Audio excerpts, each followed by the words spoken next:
health and wellness. I'm your host, Coach Monica. I'm joined today by Coach Darcy, and we are here to guide you through the ins and outs of a lifestyle that's transformed not just our lives, but the lives of countless women navigating the waves of perimenopause and menopause. Whether you're here to shed weight, understand your body better, or simply find a community that gets it, you're in the right place. So sit back and enjoy the next few minutes as we tackle the hot issues of today. Hello, hello, hello. It is a beautiful day in the neighborhood. I am clearly by myself today, but boy, am I glad to be here with you. And I'm excited to share whatever I have to share today. As you can see, Coach Monica is not with me today. So I am going at this by myself. Again, I don't like doing these things by myself. I am very talented at just rambling on about random stuff that usually makes sense. But then some days I'm like, did that even, that came out of your mouth and that doesn't even make sense. So yay. Welcome to this live show. I am your host today, Coach Darcy. And if you would, please share this out. I am just going to be talking about myself today. You know, usually that's the best thing to start with is talking about what you know. But some would argue that, you know, we probably don't know ourselves as well as we think, even though we are with each other all the time. You know, it's great. So I would love for you to share this out. I'm actually going to take a moment and do this myself. Hopefully I have my volume down, but I'm going to share this out with my friends just so they can see this beautiful face of mine. That was not trying. I'm not conceited. That was just, I'm humble. I'm very humble about myself. But I'm just trying to make some random conversation here. If you wouldn't mind, if you are hopping on, give me a shout out. Say hello. Where are you watching from? And I'm first gonna be talking about some new things. Sorry, I'm looking at my collar. That's all mischievous, like all over. Okay. I'm going to go and open up the chat area. Oh no, that was closing it. Again, here we are, found it. Okay, so if you wouldn't mind, say hello when you come on here and watch. I want to give a shout out to a company that I'm actually, I spent a lot of money on and already halfway through my box of what I purchased. But I was curious about this company. And so this is my shout out. As you can hear, it's crinkly, but it is Pork King Good. Where's it? Yeah, that's it. I did not realize that it was Pork King Good, but it looks like Pork Good King. Pork. Anyway, this stuff, let me tell you, it's very salty. Very vinegary. Even my child, my youngest, has a salt and vinegar addiction. When back, I don't know if anybody else has ever heard of like sassy spray. And usually if you have sassy spray, it's vinegar to spray in their mouth when they're being sassy and talking back. Yeah, that didn't work for him. He wanted more. So yeah, that's great. He said that was a little bit too salty for him, which is saying a lot when the kid also sits on the couch eating tahini out of his hand and like licking it like it's candy. So, that's my youngest. He gets that earnestly from his mother because I can handle that kind of stuff myself. But today I didn't even write like what we're talking about today. So it's going to be a surprise. You don't know what I'm going to be talking about. So you want to stick around to make sure that Darcy says like really fun things or interesting facts or what have you. But I actually thought about talking about food addiction. Now, I'm not the food addiction expert. I am on the receiving end of food addiction. And Coach Monica is the expert. She is the one that teaches it, that helps you through food addiction. And if you don't know if you have a food addiction, which most of us don't think that we have food addictions until we realize that we actually do have a food addiction. Coach Monica has a place on her website that you can go and take a sugar addiction test to see if that is you. But again, before I move forward about what I'm talking about, please follow, like, share, subscribe. We have a podcast, Beyond the Scale, Weight Loss and Wellness, that you don't want to miss out on. If you've missed these lives, usually we double it over there, so you're not missing out. We say a lot of great things. We have a lot of wisdom, and we have a lot of experience. We have a lot of faults. We are just human. So that is who we are as coaches. But our biggest mission here at KM Health Coaching is to help people find freedom, and freedom from food, the things that bind us down, that then turn into guilt and shame and worry and medicated bodies and Band-Aids, all those things. But we love to teach about freedom from all those things. So that is what KM Health Coaching loves to do. But if, again, you hop on here, please say hello. If you have a question, I might be able to answer it. You could ask the question and see if you stump the coach. That would be fun, and that might be also embarrassing. So that is more of an opportunity for you to, hey, let's see if we can stump the coach and see what she says. Why did I say that? Anyway, that's what happens when I'm by myself. I can't take back what I just said, and Coach Monica's not on here to change the subject. So we're stuck on here for good. Okay. If you haven't shared out this video yet, please do so. I think I just did it on my own page, so I think we're all set. Anyway, so today, again, I'm going to backtrack what I was saying before about food addiction. Coach Monica is the expert. She has been through some extensive studies on food addiction and sugar addiction, and I thought this was another, like, oh my word, Monica, you are getting into something else. Before we got into life coaching, and I was like, oh my word, Monica, we're food coaches. Why in the world are we doing life coaching? But let me tell you, we do a lot with life coaching at KM Health Coaching. I think a lot of what I'm sorry, my hair, I just washed it, so it's all up in my face. I keep touching it too. Okay. So a lot of what we do is food stuff. It's the foundation. It's keto. But actually we emphasize, and we also talk about, when you are healing yourself from food, you need to also work on the body, mind, and spirit of yourself in order to have a lifelong change for the better. And so it makes sense why we would have life coaching certifications. And I think I even doubled up on my life coaching certifications because it was super helpful. It went deeper into what I thought, but I've used a lot of it in my coaching practice. So bringing that up, Coach Monica likes to get involved in things, and this one was like, oh, she heard, I believe, Bitten Johnson on a podcast. She's like, I want to do that.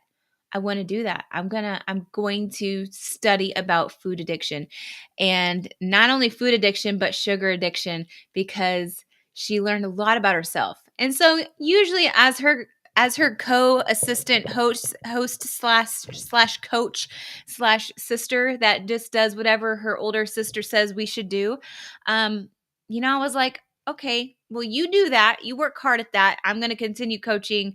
I'm doing my life coaching skills and, helping people change their lives. And then lo and behold, like, after she got certified, after she went through this intensive class and course, oh my goodness, she of course wanted me to join. So she's like, Darcy, you need to take this test. You need to take this quiz. So of course I do. Now she has yet to give me the results of that. So Coach Monica, I need you to give me an assessment of my sugar test, but I can more than likely guarantee that it says I have a sugar addiction. And the next thing that she encouraged me to do, she started a group for it's OA, so Overeaters Anonymous. And I was like, okay, this is something else. You're getting into something else. This is diving deeper. But the more and more she dove in this, and the more she created, courses for this and in our programs, the more and more I saw how passionate she was. The more and more I saw that she wanted to free other people from the things that were binding to her as well. So I'm like, okay. So she's like, Darce, you need to join this group. I need you to come and see and watch. You might have somebody in that you are coaching that tells you that she or he thinks that they have a food addiction, which she believes that 1 in 3 people in America, I believe it's Americans, or it could be the world. There's probably vast difference, but 1 in 3 people have a food addiction. It's crazy. That's a high rate there, high percentage. So I'm like, okay, I will do it. I will do it. So how did I learn? This is my little thing I wrote down here is how did I learn I had a food addiction? Not just wanting the wrong foods and became overweight that way. You see, I joined Cam Health Coaching because first of all, she needed somebody to do marketing, but she needed somebody to live the ketogenic lifestyle in order to understand the ketogenic lifestyle, not just do the marketing. So I was like, okay, I'll try it. I'll do it. So, a year later, 7 months later, I lost 70 pounds. And lo and behold, I had to tell her, okay, you were right. I get it. I can't stop now. Like, this is amazing. I feel amazing. I feel like the scales are off of my eyes. I feel like I have this food peace. When before it was just yapping at me. And I didn't have that specific key to help me out of the pit that I was in. And when I had that key, which she handed to me of this key of freedom, I took it and I ran with it. And then I realized when I started working for her, I saw what she did. I saw how she changed people's lives. I saw what she instilled into these women and men. And I wanted to do the same thing. I wanted to share with the people around me about how this lifestyle has changed me, how it has benefited my family. So how did I learn that I had a food addiction? Probably 2 years ago. Oh, 2 years ago. 2 years ago, I was in the midst of after coaching and getting certified and working with people and helping them change. I did a lot of biohacking on myself. I was curious about the combination of this food and this food, or why this worked and why this one didn't work, and what was a good way to melt my fat faster. And by the way, it's not good to do that. Melting your fat faster is not a beneficial thing. So just eating sardines for a week is a terrible idea, unless you need the omegas from the sardines. That would be beneficial, but don't do it. You will ruin your air fryer. Experience has happened. I have experienced that. And my husband's like, I need a new air fryer now because of you and this biohacking self of yours. So anyway, I got a new air fryer from it, a better one. So anyway, where was I going with that?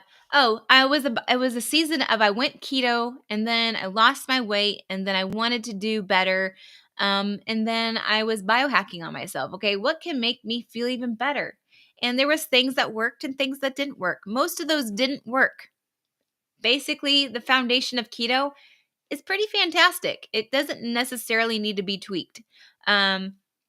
But then I came across the ageless keto. So I'm always trying something. I'm always pushing myself to better myself. And then I wanted to balance my hormones.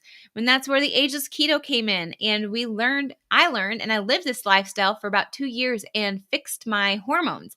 I fixed my cycle. I am with the moon cycle. I am cycling for the better. Like it's as if, oh, this is not bad at all. Like what in the world? When some people, ladies, you struggle all month. Some of you are irregular. Some of you are bleeding for even longer than the 28, 29, 30 days. You don't know when things are happening. You might need a reset. And ageless keto would be, let me just suggest that would be very beneficial. And I have a lot of clients that are on this that are super successful on it. Reversing PCOS. If you are in premenopause, perimenopause, postmenopause, this is beneficial for you. So that was just a side note. I'm not talking about that today. We could talk about it another time. But I've been ageless keto, and then carnivore came about. And carnivore came about because Coach Monica again said, "Hey, we're going to do carnivore." This woman doesn't sleep. She literally does not sleep. She's always trying to figure out how can we help people? How can we encourage people to um, get off of their medications? How can we, benefit with this type of program for our clients? How can this is how her mind works. So working for Coach Monica is not for the weak. You better get your butt in gear and always be ready to just jump on board and get ready to work and and this is a good thing. This is not a bad thing. It's a good thing. She's so great at motivating and helping, and it's just passionate. She's so passionate. And so since she got this not ageless keto, this sugar freedom type of program up and running, this was the biggest one I think that I've ever seen her more passionate about, because she understood. She like when she learned herself that this was my problem. Like I had a sugar addiction and still do, and I'm going to be free from this by following my program. So anyway, we went carnivore and then felt great. That was probably my favorite. It's not her favorite. Speaking of carnivore, I do have my carnivore program that is set up for September 8th. And we're going to get started on that then. So we kind of get 2 weeks-ish and to sign up. So you want to grab your spot. And I'm going carnivore with or without you. So that is that. I feel the best on carnivore. I don't feel inflamed. My garden's pretty much done and over with, so it's the time. I love eating in season and not like eating off season with fruits and vegetable or berries and vegetables. I just know when I go carnivore, I feel my finest. I don't feel inflamed. But speaking of that, then I went to ketovore, which then I added some salads. I would add something, and I just feel the yuckiness of some of those toxins that vegetables produce. And not everybody's the same. I'm still biohacking on myself. I've actually recently have developed an ageless keto and carnivore together program that I'm working on for myself, and it might become a program that I write. That might be my first one I write, because Coach Monica's like, you can write a program, you should do it. I'm like, you got all the ideas. So anyway, I'm getting to my point. I'm getting there. So going back to the question of how did I learn I had a food addiction, not just ate the wrong foods, like eating the wrong foods. I look back at my past and I can see myself as a child going over to a friend's house and spending all of my savings, my hard worked savings that, I would work for my mom, and, I got a good amount of money because she worked hard all the time. And so I'd get like at least $40 every time a day, something like that. It's a good amount for a young kid. But I I would go and we would walk over to the store and I would use all of my money on candy, all of it. And then one would think, oh, that's a lot of candy, but I ate it all within 2 days. And I did this often. Like I could not hold on to my savings very well because I would then go spend it on junk food. And when I would go over to a friend's house, we didn't have junk food in our house. Mom was pretty clean for the most part. Part of it was also that we just didn't afford like the other stuff. There was a family of four. Well, 4 kids that eat a lot, and there was always ice cream. We always were able to go to Aldi and get ice cream, and but yeah, like we were on the healthier side of things. But then when it came to the like cornflakes for Saturday mornings, cornflake bowl was the cornflake, the milk, and then I would sift sugar, kind of like it. I don't know if anybody knows how. You probably don't know how to mix plaster, but if you fill the plaster in the water until it starts to make a little island in the middle. That's what I would do with my sugar. That was a lot of sugar, y'all, on my cornflakes. But the best part was the sugar that was at the bottom after it sank down, and you would drink the milk at the end with the sugar. Please tell me in the comments that you know what I'm talking about, that I wasn't the only one that did that. Between the cornflakes and the Rice Krispie treats, or not treats, but the Rice Krispies, that didn't have the sugar on them because Mom did not want to do that. But I definitely replaced that sugar with the actual sugar cane, and it was a lot. That was just an example. So I had a sugar problem. I remember also hiding in our closet underneath the stairs, eating my mom's peanut butter protein bars. I would do that in hiding. Those were expensive. That was when she was doing aerobics, when that was a thing. I don't know if it's still a thing, but aerobics was a thing for her and my dad. And she would buy these protein bars and I would eat them. Sorry, Mom. I know those are really expensive. That was a confession.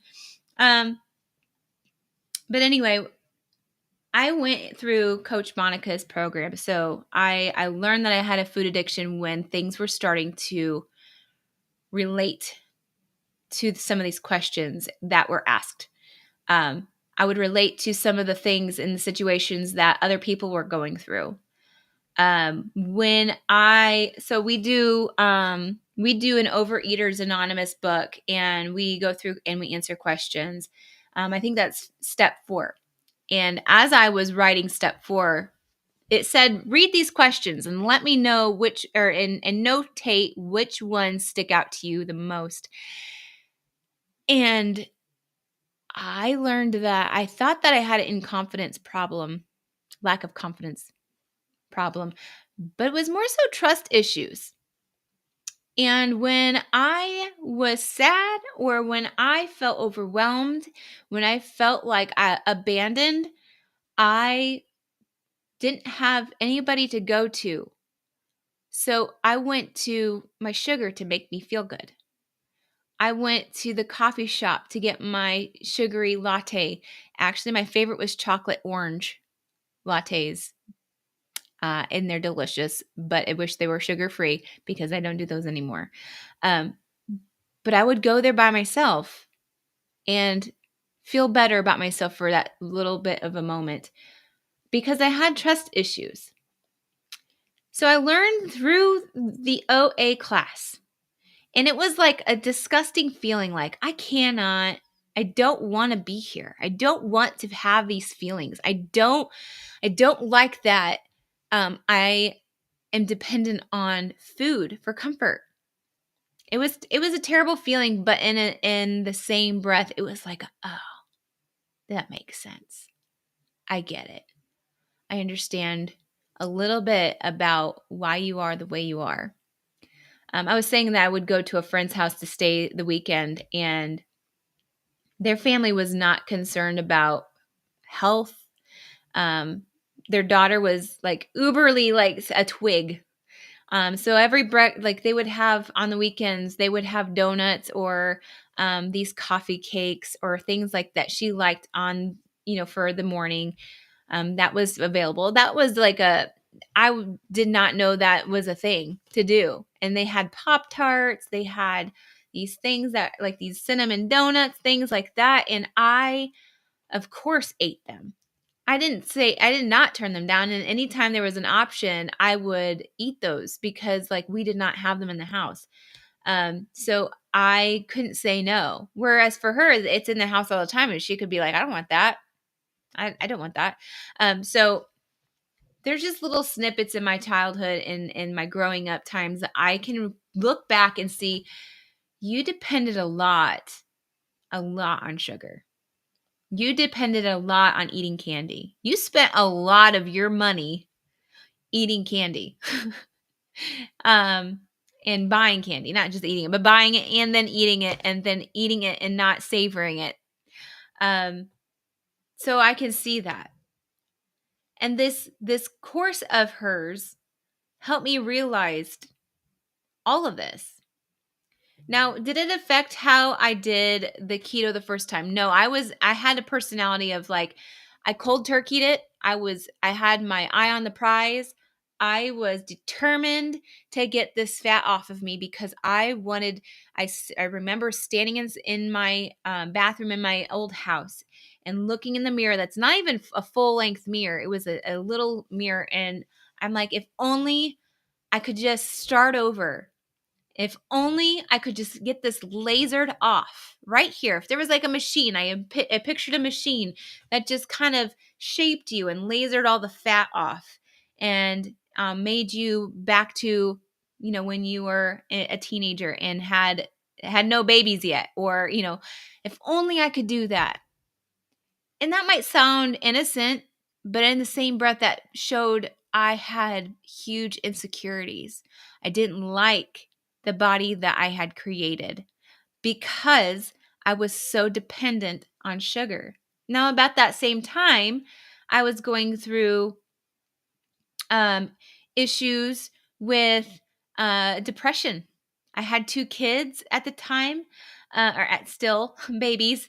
They're growing up now. But I had this mindset of depression.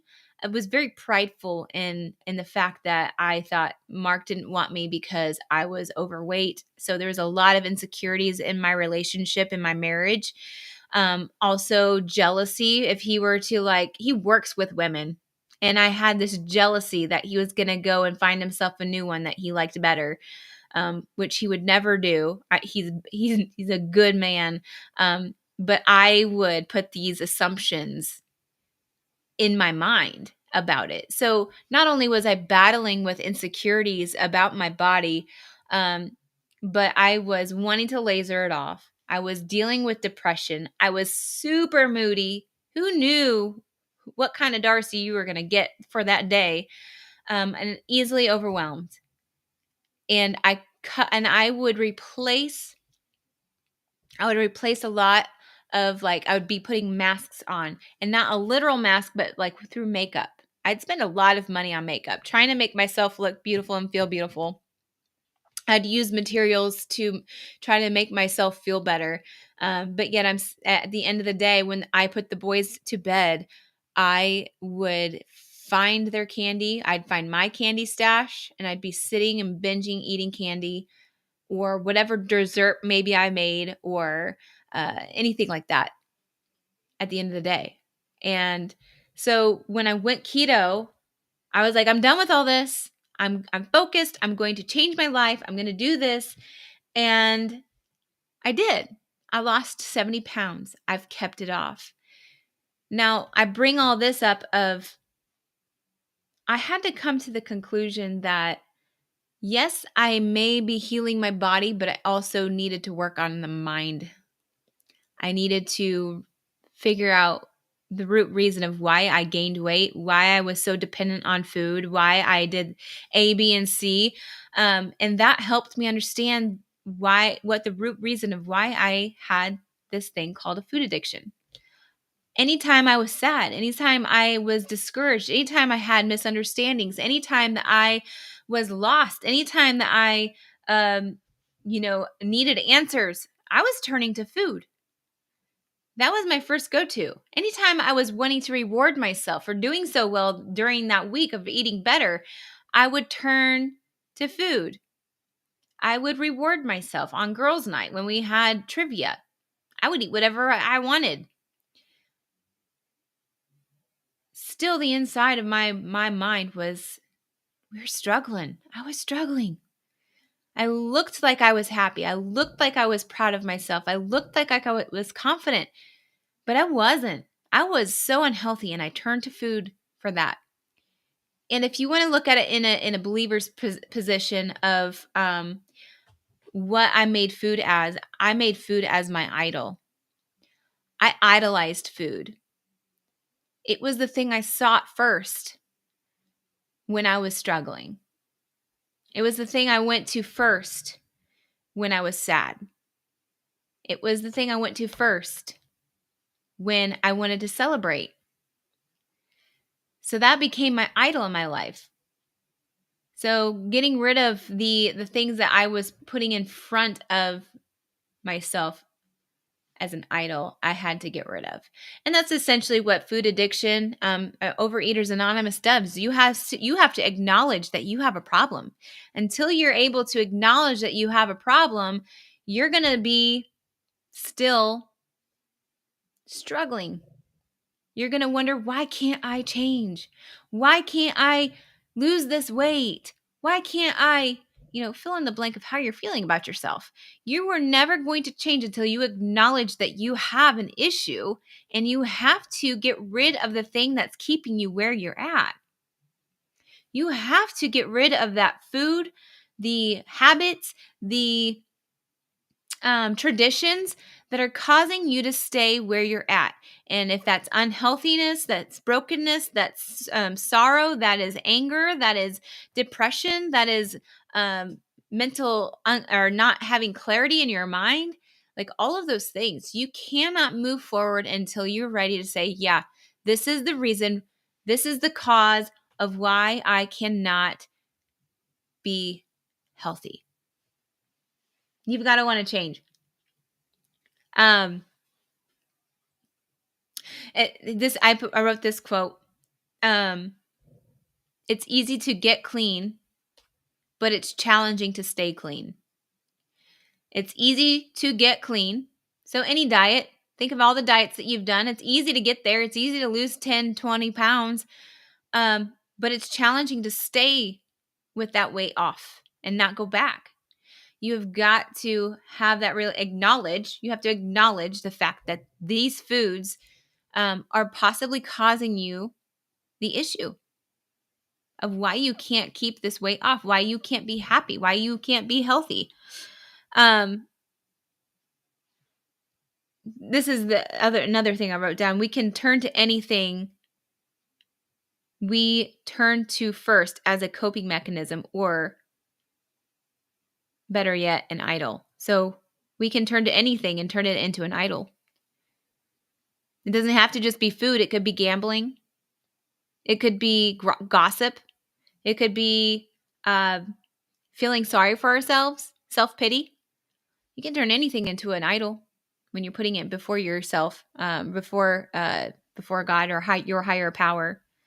So yeah, like my point for today is to saying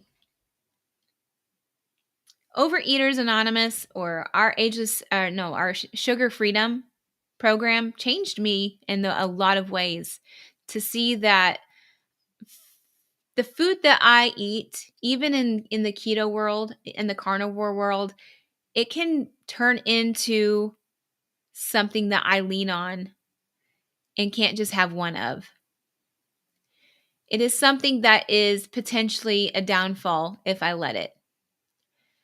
And so when I learned that if I'm making keto sweets that are delicious, I'm thinking about them this whole time in the fridge. They're not in there because I don't make them anymore, because I'd be thinking about those sweets all the time, all day long. Okay, when do I get to have that? When do I allow myself to have that? And when I do have it, do I just have one? Or do I need to have 2 servings? If I'm so hyper-focused on this sweet treat that I have made that's keto, that I know I have a problem because I can't just have one. That's me. You might be different. You might be able to be like, oh yeah, I can freeze that stuff and I can bring out small little pieces every other day, or not even every day. I can, that's great. But I know myself well enough because of this course that I went through and still kind of going through. I was able to go through the 12 steps in a very vulnerable way, and I learned so much about myself. And that's kind of like, I feel like that's a lot of why people don't want to join in on this, because they don't want to find out the true root of themselves on why they are the way they are. They like to hide. I used food to hide. I used food as a mask. I used my emotions and my fake joyfulness as a mask. I carried a lot of masks in my pocket, and people didn't see me as broken, but I was broken. I was broken inside. I was hurting. I was wondering what was wrong with me. I am not a bad person. I'm actually nice to when you get to know me. If you sit down and we have a conversation, I'm a nice person. I'm actually pretty joyful.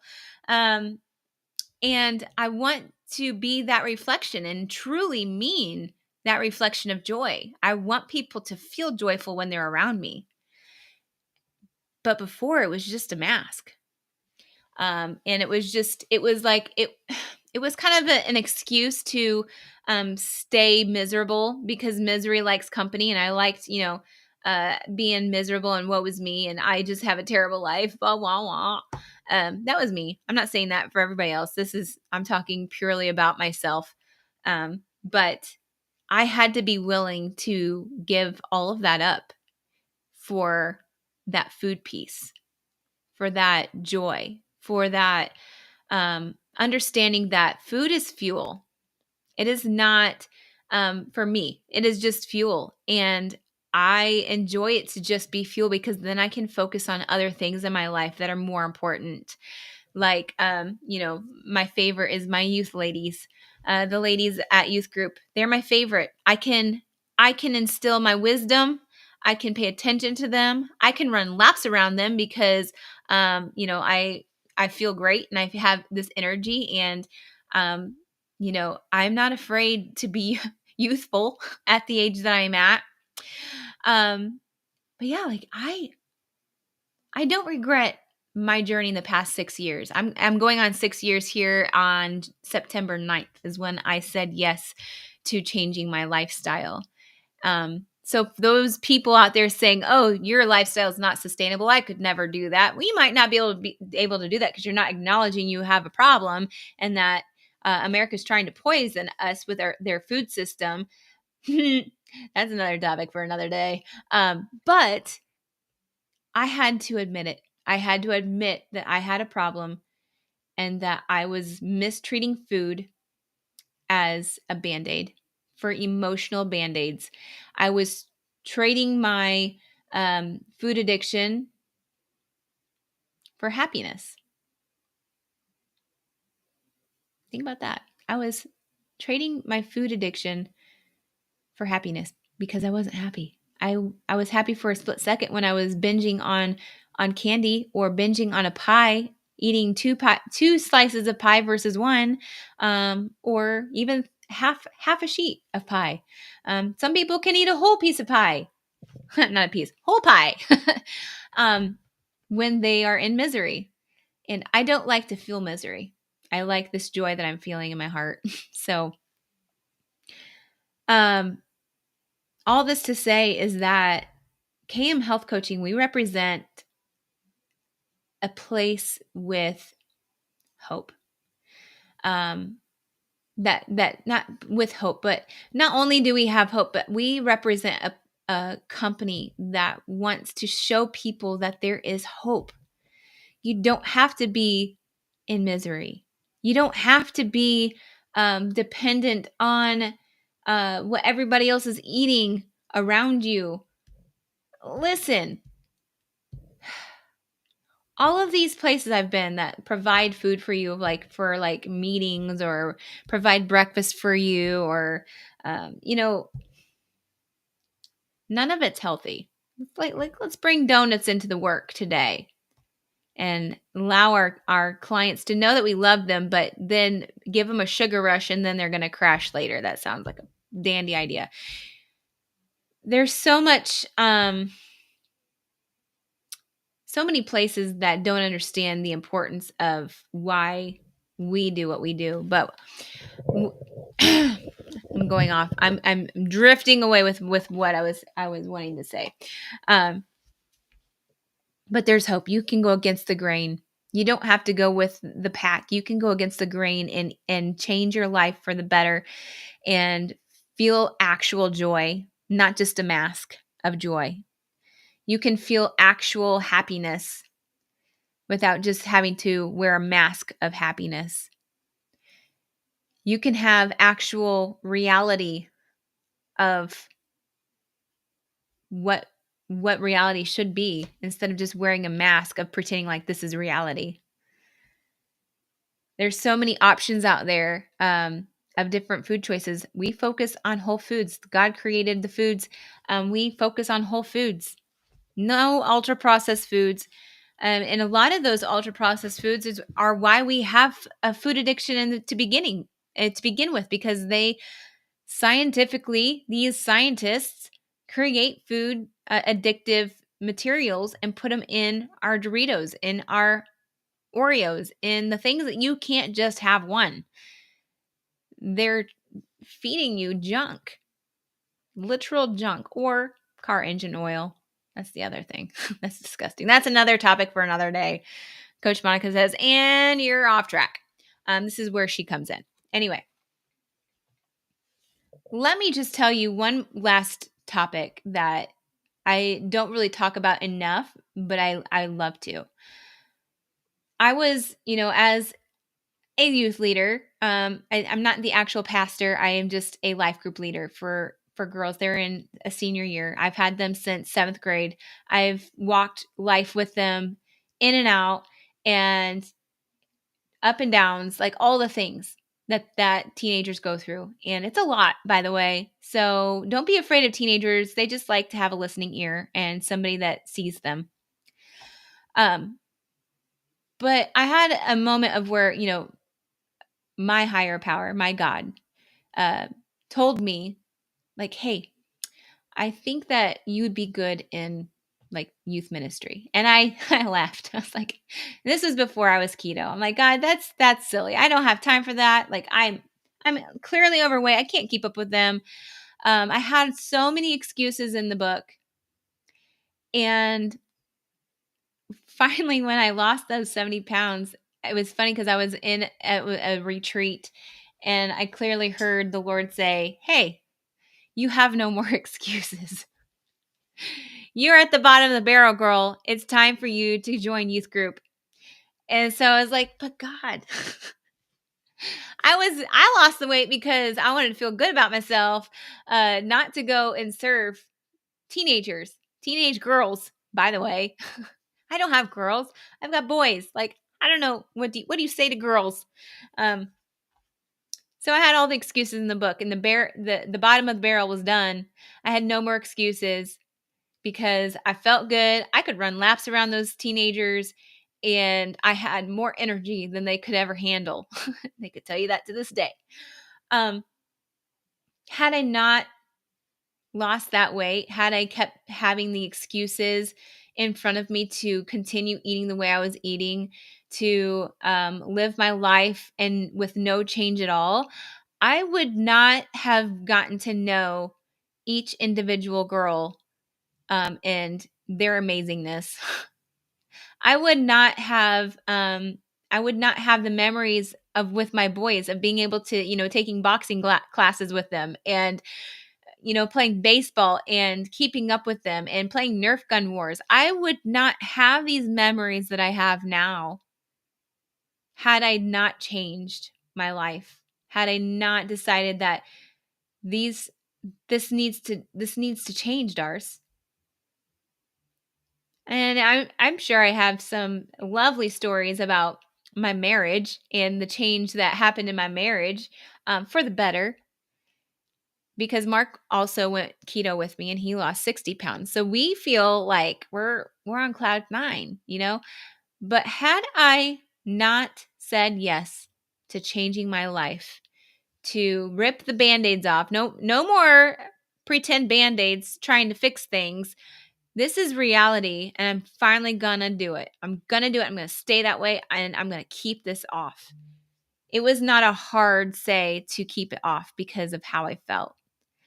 Now I have a shopping addiction. I did confess to my husband today about like the reason why I buy so many clothes is because before I never felt cute in any clothes that I had.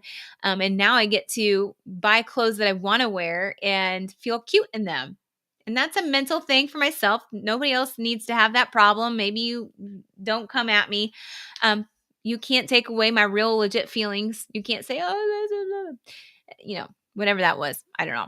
That was somebody saying something to me that was not something I needed to hear. But again, this is when Coach Monica would be like, "You're derailing. Let's get back on task." But yeah, like I have no excuses. And now I can share my wisdom with other people. I I can and I get to.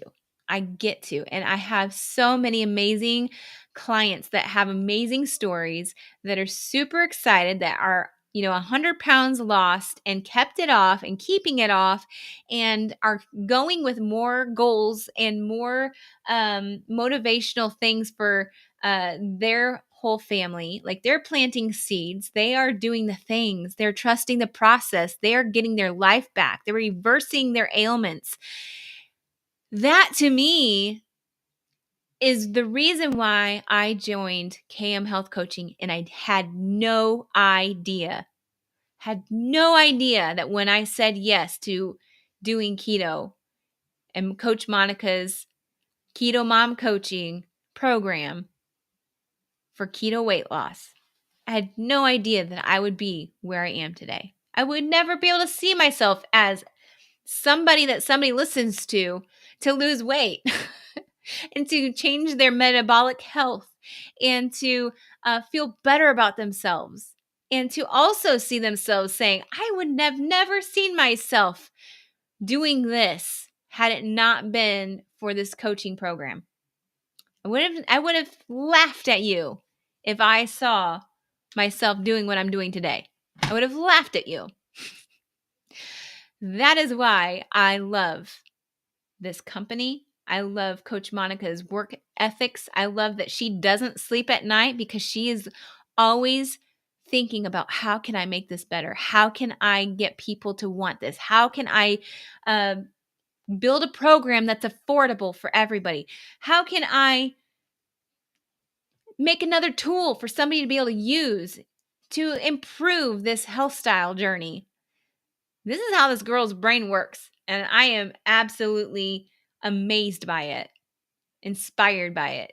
So, all that to say is if you need help, if any of this has ever, like, if it called to you or maybe you connected with something that I said, I would highly encourage you to reach out to either Coach Monica or myself. We have a free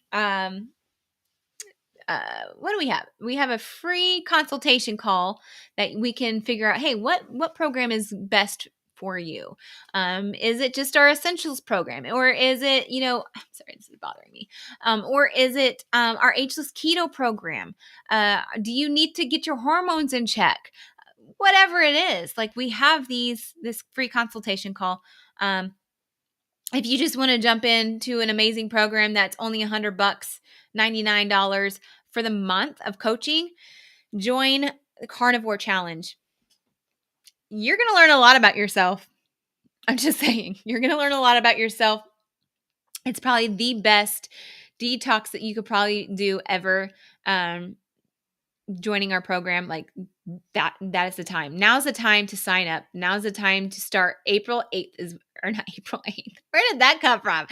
September 8th is when we begin. We have 4 weeks of working together, doing carnivore and learning about ourselves. It's pretty great. So, even if you don't want that, we have programs up the wazoo, pretty much, that will fit you in what you need personally. You can send a message to Coach Monica and say, hey, we missed you. You need to come back because your coach just rambles on about nonsense. No, not really. Don't tell her that, because she doesn't watch my lives anyway. She trusts me that much that she's like, I trust what you say, because I learned from the best. So anyway, I hope you all have a fantastic rest of your day. If any of this, again, speaks out to you, don't feel free to ask questions.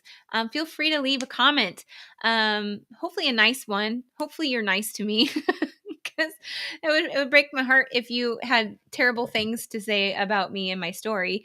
Can't really change any of that, but I hope that you have a fantastic rest of your day, and we will talk to you next week. Hopefully Coach Monica's back next week on Tuesday, 11 Eastern Standard Time. And I feel like I'm stalling because I need to close the show out, and I always forget how to do it. But you all have a fantastic day. Bye. Hey, it's Coach Monica here. Guess what? If you're fed up with feeling stuck in your battle with weight or food, I've got something just for you. Check out our free Facebook groups. Over at Food Addiction and Recovery, I'm over there waiting for you. We're going to walk this journey together. It's about getting real, sharing our stories, and lifting each other up. We're in this together every step of the way. And if you're curious about changing your life with keto, the Weight Loss Project is where you want to be. Coach Darcy is amazing. And together, we're not just talking about losing weight. We're talking about finding a happier, healthier you. So, what do you say? Are you ready to join us? The links are in the show notes below, and I'm telling you, this is more than an invite. It is the start